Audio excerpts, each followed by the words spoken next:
Chapter 13. Getting into the Right Business.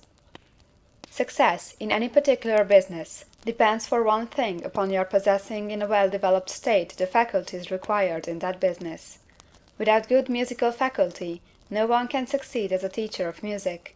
Without well-developed mechanical faculties, no one can achieve great success in any of the mechanical trades. Without tact and the commercial faculties, no one can succeed in mercantile pursuits. But to possess in a well-developed state the faculties required in your particular vocation does not insure getting rich. There are musicians who have remarkable talent, and who yet remain poor. There are blacksmiths, carpenters, and so on who have excellent mechanical ability, but who do not get rich, and there are merchants with good faculties for dealing with men who nevertheless fail. The different faculties are tools. It is essential to have good tools, but it is also essential that the tools should be used in the right way.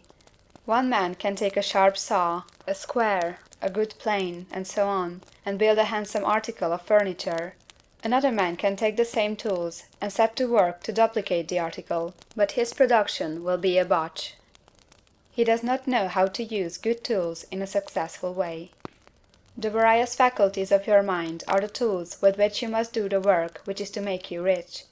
It will be easier for you to succeed if you get into a business for which you are well equipped with mental tools.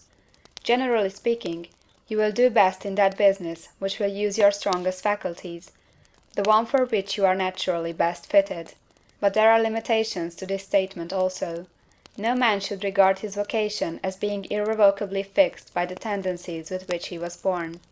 You can get rich in any business, for if you have not the right talent, you can develop that talent. It merely means that you will have to make your tools as you go along, instead of confining yourself to the use of those with which you were born. It will be easier for you to succeed in a vocation for which you already have the talents in a well-developed state, but you can succeed in any vocation, for you can develop any rudimentary talent, and there is no talent of which you have not at least the rudiment.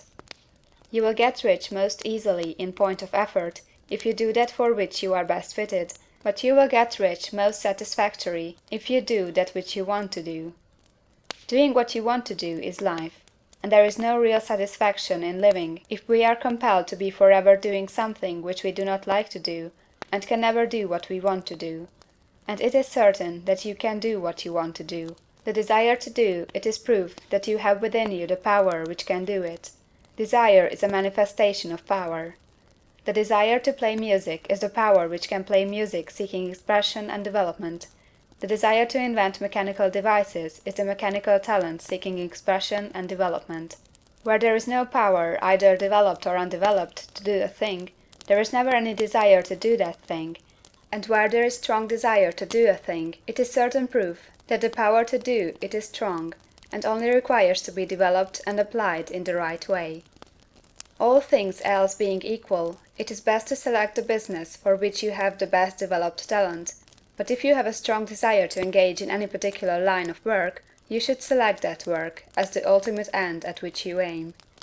You can do what you want to do, and it is your right and privilege to follow the business or avocation which will be most congenial and pleasant. You are not obliged to do what you do not like to do, and you should not do it except as the means to bring you to the doing of the thing you want to do.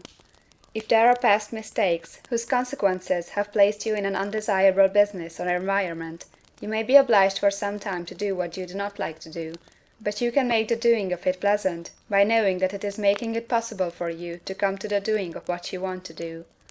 If you feel that you are not in the right vocation, do not act too hastily in trying to get into another one. The best way generally to change business or environment is by growth. Do not be afraid to make a sudden and radical change if the opportunity is presented, and you feel after careful consideration that it is the right opportunity. But never take sudden or radical action when you are in doubt as to the wisdom of doing so.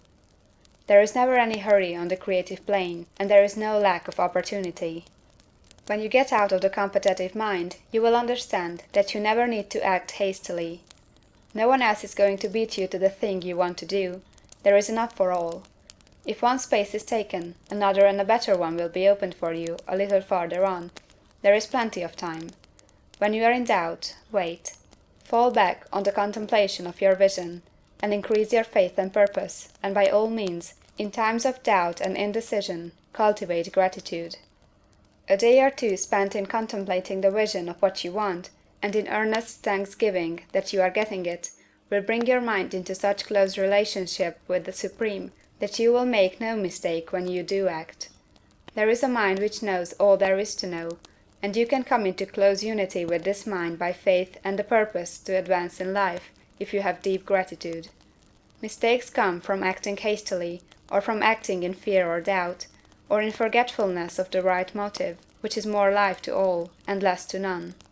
As you go on in the certain way, opportunities will come to you in increasing number, and you will need to be very steady in your faith and purpose, and to keep in close touch with the All-Mind by reverent gratitude.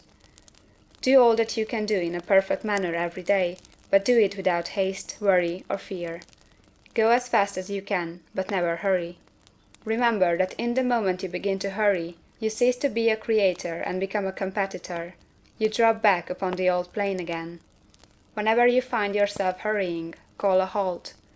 Fix your attention on the mental image of the thing you want, and begin to give thanks that you are getting it. The exercise of gratitude will never fail to strengthen your faith and renew your purpose.